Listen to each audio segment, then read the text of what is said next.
Radio Gabon, il est 13 heures.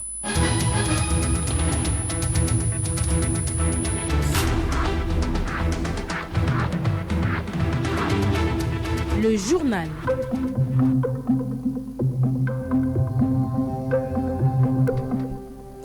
Mesdames, Messieurs les titres, lutte contre la Covid-19, les personnels de Radio Gabon et de Gabon Télévision en mode dépistage. Une démarche qui vise à garantir une certaine sérénité quant au risque de contamination en milieu professionnel. Vers une journée sans restaurant au Gabon, les opérateurs économiques du secteur réunis au sein d'une organisation, le Club de tourisme de Libreville, craignent un effondrement de leurs établissements. Ils interpellent les autorités sur les tests exigés aux clients et au personnel d'une validité de 7 jours. Enfin, les catholiques du monde en carême depuis hier, marqués par le mercredi des cendres. La période de 40 jours s'achève le dimanche 4 avril, jour de Pâques. Le saviez-vous? Il existe des gestes simples à connaître pour empêcher la propagation du coronavirus. On les appelle les gestes barrières. Quels sont-ils? Se laver fréquemment les mains avec un désinfectant à base d'alcool ou de l'eau et du savon. En cas de toux et d'éternuement, couvrez la bouche et le nez avec le coude fléchi ou un mouchoir. Jetez immédiatement le mouchoir et lavez-vous les mains. Évitez tout contact étroit avec une personne ayant de la fièvre et de la toux. Saluez sans se serrer la main. Évitez les embrassades. Nettoyez les objets et les surfaces souillées. Si vous présentez des symptômes de la grippe, fièvre, toux, éternuement, difficulté à respirer, ne vous rendez pas dans une structure sanitaire ou chez votre médecin traitant. Appelez le 1410. Bienvenue à tous. Nelly Moutsogo et Achille Mwanda Moussotsi à la présentation. Cela dit, le ministre de la Santé a annoncé hier que le fonds d'investissement direct russe vient d'approuver la requête du Gabon d'obtenir le vaccin Sputnik 5 pour vacciner la population contre la Covid-19. Le Gabon devient le 29e pays au monde et 4e en Afrique à bénéficier de ce vaccin. Guy Patrick Obiandon n'a cependant pas donné de détails sur la commande, le nombre de doses et le montant de la facture du Gabon. On va parler des agents de Radio Gabon et de Gabon Télévision qui sont en mode dépistage. L'opération a débuté hier. L'objectif de ce dépistage est d'avoir une idée précise de la situation épidémiologique des agents de ces deux entités. Le point avec Rokia Moneme. Épidémiologique marquée par la résurgence de nouvelles vagues de la pandémie. Le contexte épidémiologique marqué par la résurgence de nouvelles vagues de la pandémie de la Covid-19 justifie l'organisation de cette campagne de dépistage gratuite des agents de la maison Georges Rahuri, eux qui sont en contact permanent avec l'extérieur. Ali Reynald Radjomba, directeur général de Gabon Télévision. Nous nous inscrivons sur la logique des plus hautes autorités du pays. Donc il est question ici de dépister l'ensemble du personnel qui travaille au sein de la maison Georges Rahuri. Nous sommes au contact de nos compatriotes lorsque nous sommes sur le terrain en tant que journalistes, reporters. Donc il faut se prévenir et dans le cadre de la prévention, être sûr que nous ne sommes pas porteurs du virus. Et cela permettra aussi de rassurer nos concitoyens. Pas d'attente particulière pour le directeur général de Radio Gabon en rapport avec cette opération.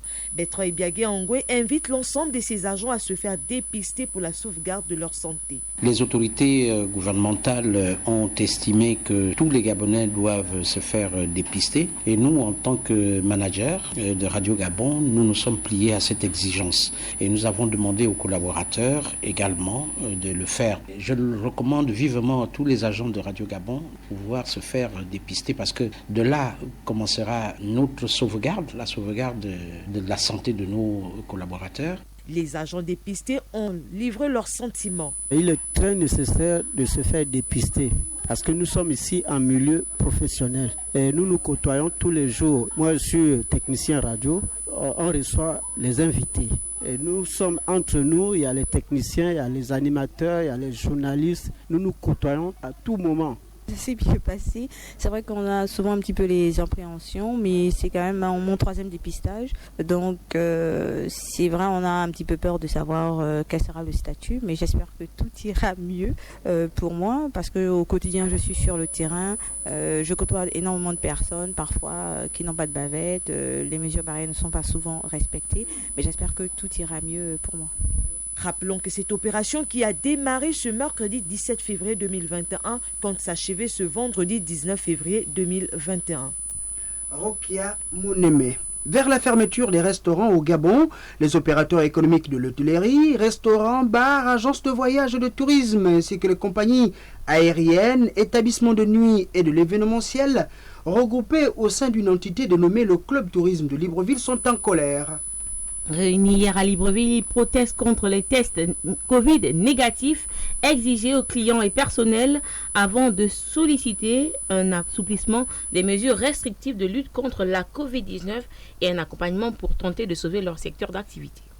Affaiblis par la situation économique et meurtris par la situation sanitaire, les opérateurs économiques du secteur du tourisme redoutent suite aux nouvelles mesures restrictives de mettre la clé sous le paillasson. Jean-Claude Ngoma, porte-parole du club de tourisme Libreville. C'est au nom de cet ensemble que nous tenons à interpeller pour faire part de notre désarroi quant aux nouvelles mesures d'accueil qui nous sont exigées pour nos clients et les tests à faire à notre personnel. Pour ce qui est des tests clients, comme pour nous-mêmes d'ailleurs, je voudrais tout de même souligner que loin de nous l'idée de remettre en cause les décisions gouvernementales, parce qu'il s'agit avant tout de nos vies, de celles de nos employés et surtout de celles de notre gagne-pain, nos clients. Malgré la situation économique et sanitaire difficile, le club de tourisme Libreville dit avoir conservé les emplois de plus de 100 000 personnes en maintenant 50% de leur salaire. À cet effet, le CTL sollicite des mesures d'accompagnement. Souvenez-vous, nous avons fourni les efforts nécessaires de solidarité avec les décisions du gouvernement, autant pour moi, à travers le financement des salaires et la préservation des emplois dans nos structures. La demande du test Covid à nos clients aujourd'hui est impossible, sinon infaisable. Informé de la rencontre via les réseaux sociaux, le ministre du Tourisme s'est donc invité à la dite réunion, d'abord pour sensibiliser ces derniers sur l'importance des mesures prises, ensuite en tant que ministère sectoriel, se positionner comme facilitateur entre ces opérateurs économiques et les différents ministères concernés, membres du COPIL, pour évaluer l'opportunité des différentes demandes formulées. Ahmed Ryan Zingi. Dans le secteur des transports, difficile également pour les agences de voyage de faire un bon chiffre d'affaires. En cause des tests et attestations spéciales exigées pour rallier l'intérieur du pays, ces compagnies se retrouvent sans clients et plusieurs employés ont même été mis en congé technique. Arnaud Ondo. C'est le grand désert dans les agences de voyage qui desservent l'intérieur du pays depuis l'adoption par le gouvernement de nouvelles mesures de lutte contre la nouvelle vague de la pandémie de la Covid-19 dans notre pays. Quelle que soit la destination choisie, la réalité est la même. Idriss Moussa, directeur d'exploitation de Major Transport, une agence qui couvre le nord du pays, et Emer Manganga, exploitant de plusieurs destinations de la zone sud. L'État gabonais nous dit encore de faire encore le test. On peut encore le laisser passer pour aller en province. Mais si en province, moi j'ai un souci, j'ai ma maman qui est malade, j'ai mon test, pourquoi encore repartir sur le ministère de l'Intérieur pour faire encore le laisser passer? Avec le test, quand même, on avait la clientèle. Maintenant, en ce moment, à cause de laisser passer, on ne se retrouve pas. Ça fait déjà 2 jours, 3 jours, le véhicule, il n'y a rien, les clients ne voyagent pas. Les bus sont immobilisés. Je ne fais pas de travail depuis l'annonce de cette mesure-là. C'est une nouvelle mesure à de contraintes au niveau des voyageurs ainsi qu'au niveau de votre connaissance. Il faut bien qu'on ait un nombre bien défini. Si j'ai 2 clients ou 3 clients qui se présentent avec l'autorisation spéciale pour faire démarrer un véhicule. Confrontés à cette inactivité, alors qu'elles doivent faire face aux charges directes et indirectes de l'entreprise, les agents de transport sont contraints de mettre certains de leurs employés en congé technique. Il y a des personnes qui payent le loyer à cause des agences en question. Il y a des étudiants qui sont ici pour aller à l'école, qui passent par là pour avoir 5 000 francs, 2 000 francs. En ce moment, on ne se retrouve pas. Ça n'a pas été facile pour nous depuis le premier confinement. Et une fois de plus, une nouvelle mesure qui vient d'être annoncée. Nous avons du mal à joindre les deux bouts, ça je peux le certifier. C'est très compliqué pour nous en ce moment, au point qu'on a initié une demande de mise en congé technique auprès de la direction de l'emploi. Les nouvelles mesures de lutte contre la seconde vague de la pandémie à Covid-19 dans notre pays avaient été annoncées par le gouvernement lors de sa conférence de presse du 12 février. Elle prévoit entre autres la présentation d'un test Covid et d'une autorisation spéciale de sortie pour toutes les personnes qui souhaitent se rendre en province. Les nouvelles mesures gouvernementales de lutte contre la Covid-19, quoique salutaires, freine les activités ecclésiastiques. La Flèche, Fédération des leaders évangéliques charismatiques et éveillés, a dans sa déclaration hier félicité le gouvernement pour sa stratégie de riposte face à la Covid-19. Ces hommes d'église sollicitent également un assouplissement de mesures au sein des lieux de culte. Le président de cette organisation, le révérend Aristide Monfumbi, est au micro d'Edaleli Kumba. Madame le Premier ministre, la Fédération des leaders évangéliques charismatiques et éveillés, en abrégé la Flèche, salue la sortie du gouvernement, sortie au cours de laquelle le gouvernement de la République a annoncé le renforcement des mesures de lutte contre la Covid-19 aux fins de protéger les populations gabonaises. Si la Flèche salue l'initiative du gouvernement, elle s'étonne tout de même de la mesure additionnelle qui conditionne la participation au culte à la présentation d'un test PCR négatif à la Covid-19. La Flèche juge cette mesure inopportune pour les coûts qu'elle fait endosser à des Gabonaises et à des Gabonais qui peinent déjà à satisfaire leurs besoins vitaux dans ce contexte de crise sanitaire. Aussi, le Bureau national de la Flèche invite-t-il Madame le Premier ministre et son gouvernement à revisiter cette disposition, mieux à escamoter cette mesure afin de préserver la sérénité dans un microcosme qui n'a que tant souffert depuis le début de cette pandémie au Gabon. La Flèche tient à rassurer le gouvernement de son accompagnement et de son soutien dans la prière. In fine, elle exhorte les plus hautes autorités de notre pays à associer le Dieu Tout-Puissant dans cette lutte ardue et difficile contre la Covid-19 en facilitant l'expression de la prière à l'échelle nationale. Que Dieu vous bénisse et qu'il bénisse notre beau pays, le Gabon. Intéressons-nous à l'arrivée du variant britannique au Gabon qui soulève d'ailleurs plusieurs interrogations. Le pays est-il capable de faire face à cette nouvelle forme de virus? Ryan Nziengi nous apporte quelques éléments de réponse. Face à la résurgence de la pandémie dans le monde et à la mutation du coronavirus, avec l'apparition au Gabon d'un variant britannique, le pays envisage tous les scénarios possibles et se tient prêt en adoptant sa stratégie nationale de riposte, avec la même exigence et le même souci d'efficacité. Professeur médecin général Romain Chua, coordonnateur technique du COPIL. Nous vivions sur notre expérience. Parce que si on a été efficace la première vague, on court un peu plus, tous les jours ça augmente. Après, nous pensons continuer toujours à nous préparer pour ça. Mais il ne faut pas qu'on se laisse dépasser par les événements parce qu'on continue à avoir les mêmes comportements. 7 fois plus contagieux et plus dangereux que la souche initiale SARS-CoV-2, ce variant britannique présent dans plus de 80 pays dans le monde aurait, selon les experts, subi un processus normal de mutation d'un point de vue scientifique. Professeur Marielle Bouillu à côté, présidente du comité scientifique. Le variant du coronavirus 2019 n'est pas une particularité lorsqu'on parle de virus. Il s'agit d'une version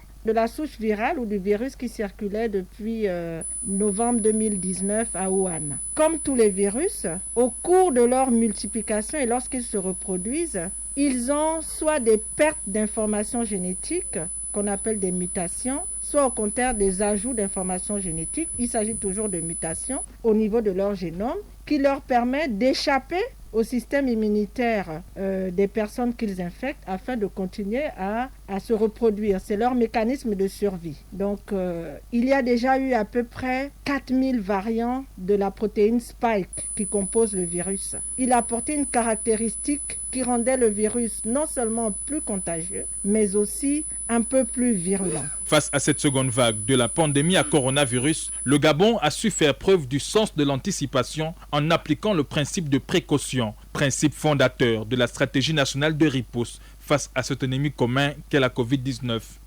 C'est dans ce sens que le Gabon s'est doté de l'un des plus grands laboratoires de la sous-région. Il s'agit du laboratoire Professeur Gaouma qui permet de réaliser plus de 10 000 tests par jour. Écoutons à ce sujet le professeur Romain Chua, un des responsables du COPIL. le Gabon a été, disons, d'une efficacité exceptionnelle, d'accord. En peu de temps, mettre en place ce laboratoire Gaouma qui a une capacité de pratiquement de 10 000 tests par jour. C'est inédit, c'est unique, je pense, dans notre sous-région. Et rapporté à notre population, si on fait un ratio population gabonaise capacité de tests, nous sommes au-dessus, d'accord. 10 000 tests par jour pour 2 millions d'habitants, c'est différent de 10 000 tests par jour pour 30 millions d'habitants. Donc déjà en termes, et ça, il faut que les Gabonais le reconnaissent. On va revenir sur le fonctionnement. C'est quand même que voilà, le Gabon a mis en place quelque chose quand même d'assez, disons, intéressant pour nous. Il n'y a pas beaucoup qui le reconnaissent. Il y a beaucoup qui critiquent, mais ils ne reconnaissent pas quand même que bon, là, c'est quand même quelque chose qui est venu pour nous, pour toutes les populations. Donc, laboratoire professeur Daniel Gaouma, effectivement, c'est notre plus grand laboratoire. C'est notre plus grand laboratoire. Donc, effectivement, étant le plus grand laboratoire, d'accord, c'est celui qui reçoit le plus de prélèvements. Il reçoit quasiment 80% des prélèvements. Donc, les chiffres qu'on sort tous les soirs, quand on vous dit il y a 6 000 prélèvements, Gaouma est pratiquement à 5 000 prélèvements. Les autres petits laboratoires, un peu plus. Dans le fonctionnement de Gaouma, si vous avez suivi, il y a plusieurs populations, il y a plusieurs types de prélèvements. D'accord, tous les prélèvements ne sont pas traités de la même manière. Vous avez par exemple les cas, les gens qui sont symptomatiques, malades, d'accord, pour lesquels on a besoin de rapidement d'avoir la confirmation du test. Autour d'un patient positif, vous avez tout ce qu'on appelle les cas contacts. C'est pratiquement multiplié par 100 les cas contacts. À partir d'un cas, c'est tous ceux qui ont été proches ou plus ou moins en contact. Tous ces gens-là, il faut les tester. Le gouvernement a décidé de mettre de la rigueur dans le respect des protocoles sanitaires afin de faire reculer la pandémie. Cette démarche devrait interpeller plus d'un.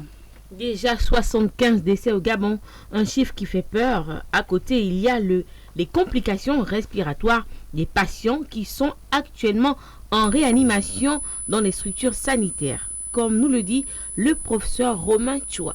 Il faut que les gens, effectivement, respectent les mesures barrières et arrêtent de faire le déni. C'est ça qui est terrible, c'est-à-dire que c'est le déni que les gens font alors qu'on enregistre des morts. 10 morts en 15 jours, là. On a augmenté le nombre de morts. C'est énorme. Moi, je les vois.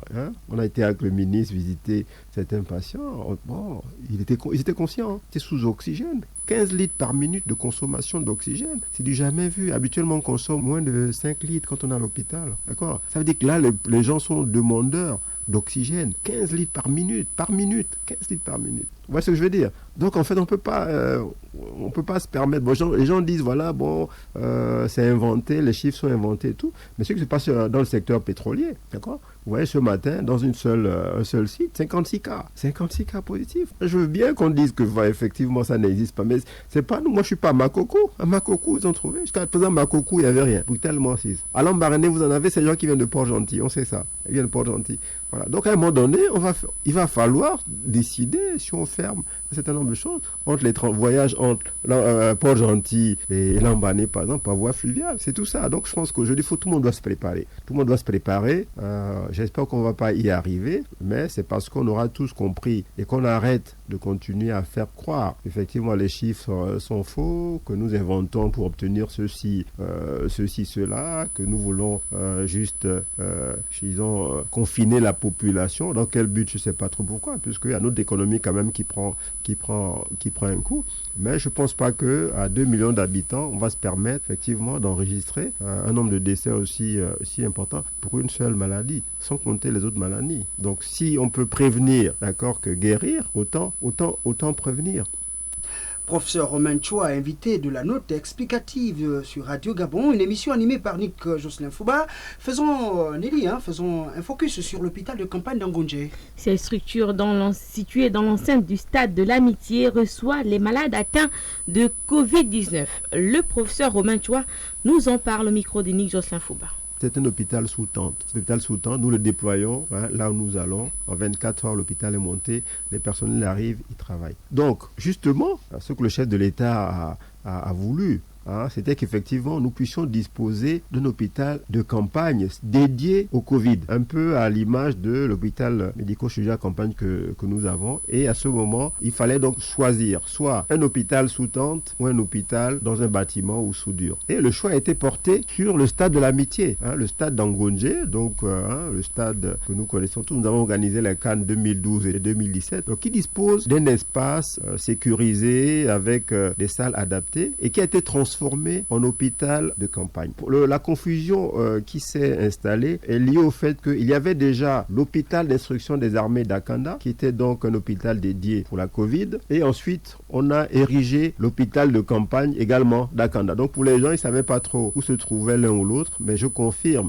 et je dis que l'hôpital de campagne d'Akanda se trouve au stade de l'amitié, au sein du stade de l'amitié. Il suffit donc d'y aller. Alors comment s'organiser là-bas? C'est vraiment là aussi quelque chose d'inédit. Nous avons en même temps l'hôpital de campagne avec donc un service de réanimation, un service de soins intensifs et un service d'hospitalisation. C'est comme un hôpital. Vous avez tout ça là-dedans. Vous avez le secteur qu'on appelle le centre de traitement ambulatoire. C'est des malades qui ne sont pas hospitalisés, qui sont positifs, mais qui sont suivis effectivement par une équipe de médecins, de psychologues, d'infirmiers, où on peut faire donc le prélèvement pour le dépistage sur tous les cas contacts. Donc c'est également là-bas. Et actuellement, cet hôpital de campagne héberge le call center, d'accord, le 1410, qui était hébergé chez un prestataire. Donc il y a également cette cellule qui est là pour répondre aux questions 24/24. Donc aujourd'hui, c'est la structure qui est la plus complète possible en termes d'activité. Hospitalisation en réanimation, soins intensifs, hospitalisation en service normal, d'accord, centre de traitement ambulatoire, centre de dépistage, également call center.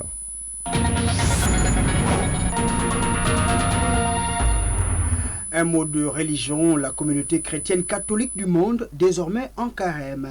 Elle a entamé hier la période de 40 jours de jeûne pour le mercredi des cendres. Lauriane Meza nous en parle. Ils entament une période de carême de 40 jours, le mercredi des cendres, jour de pénitence pour le chrétien catholique.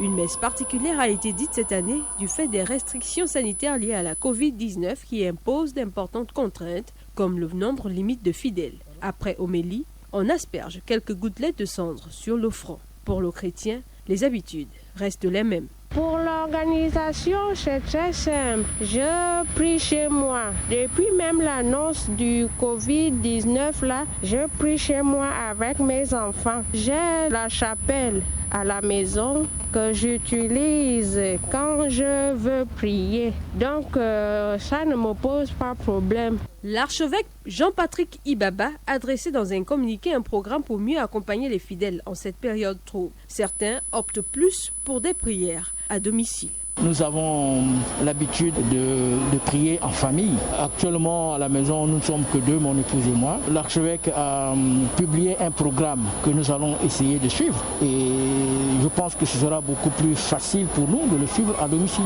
Rappelons que le mercredi des cendres marque le début d'une longue période de carême et s'achève le dimanche des rameaux, le 28 mars prochain.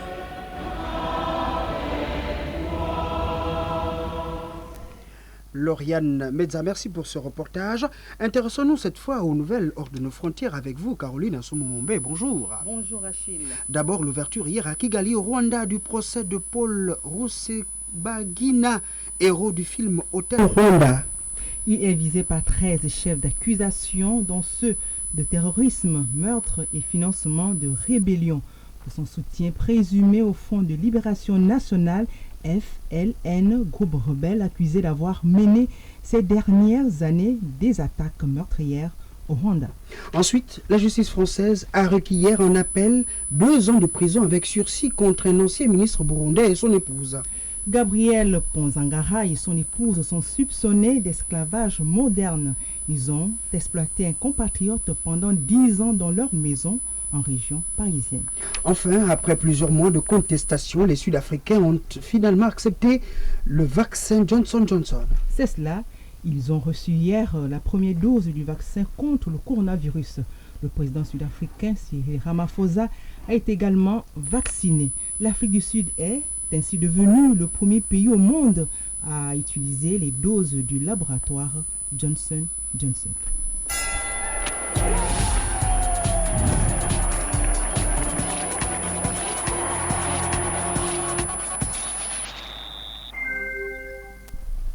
À présent, la page des sports avec Chivarol Mekwinkulu. Bonjour Chivarol. Bonjour Nelly Moutsogo. Les compétitions sur le territoire national sont toujours à l'arrêt, Chivarol. Cette situation pénalise la presse sportive nationale. Comment entretenir les contenus médiatiques au quotidien dans un environnement dépourvu d'activités sportives?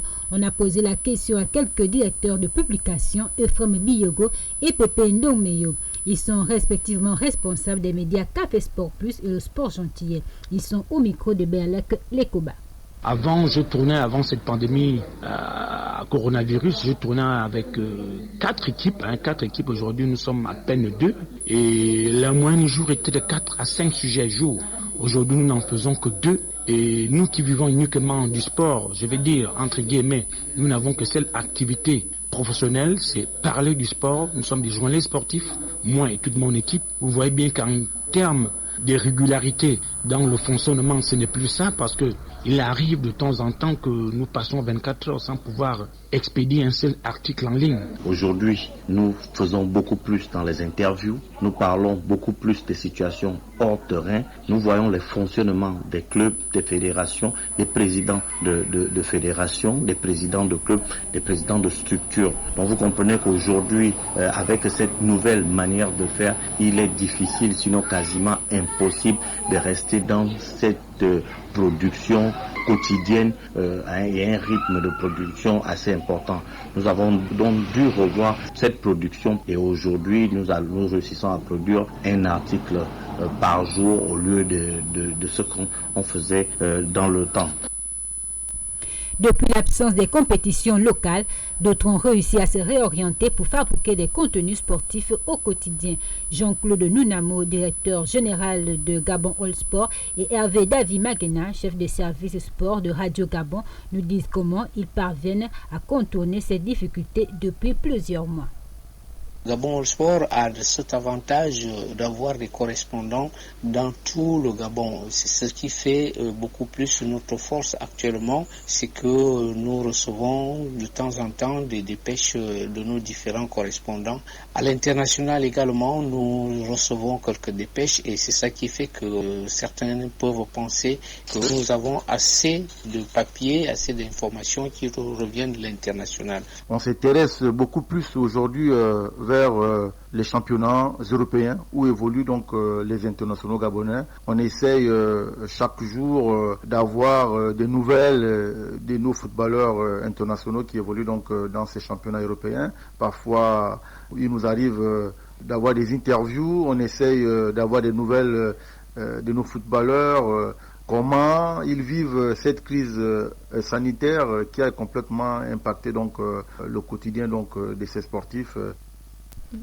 En football, CAN des moins de 20 ans, la deuxième journée du groupe B se dispute aujourd'hui. Après le match nul de 0 but partout face au Burkina Faso, les Tunisiens vont affronter à 17h la Namibie. Dans l'autre rencontre de la poule B, les Burkinabés qui veulent lancer leur tournoi en empochant les 3 points seront face à la Centrafrique à 20h. Rappelons que hier, la Mauritanie, pays hôte, a battu le Mozambique 2-0. Le Mozambique qui est déjà éliminé avant même d'affronter le Cameroun. Le Cameroun justement qui est le premier pays qualifié pour les quarts de finale après sa deuxième victoire hier 1-0 devant l'Ouganda. C'est sur ces notes de Chivarol Mekui que se referme ce journal, mais avant le rappel des titres. Lutte contre la Covid-19, les personnels de Radio Gabon et Gabon Télévision en mode dépistage. Une démarche qui vise à garantir une certaine sérénité quant au risque de contamination en milieu professionnel. Vers une journée sans restaurant au Gabon, les opérateurs économiques du secteur réunis au sein d'une organisation, le Club Tourisme de Libreville, craignent un effondrement de leurs établissements. Ils interpellent les autorités sur les tests exigés aux clients et au personnel d'une validité de 7 jours. Les catholiques du monde en carême depuis hier, marqué par le mercredi des cendres. La période de 40 jours s'achève le 28 mars, jour de Pâques. Le journal qui s'achève est mis en onde par Flavienne Biken Essam. Collaboration rédactionnelle Ulrich Koupangoy et bien sûr Chivarol Mekui. Caroline Assoumou Mombe, la réalisation est de Guy David Mbumba. Nelly Moutsogo et Achille Mwanda Moussoti vous disent merci. À demain 13h.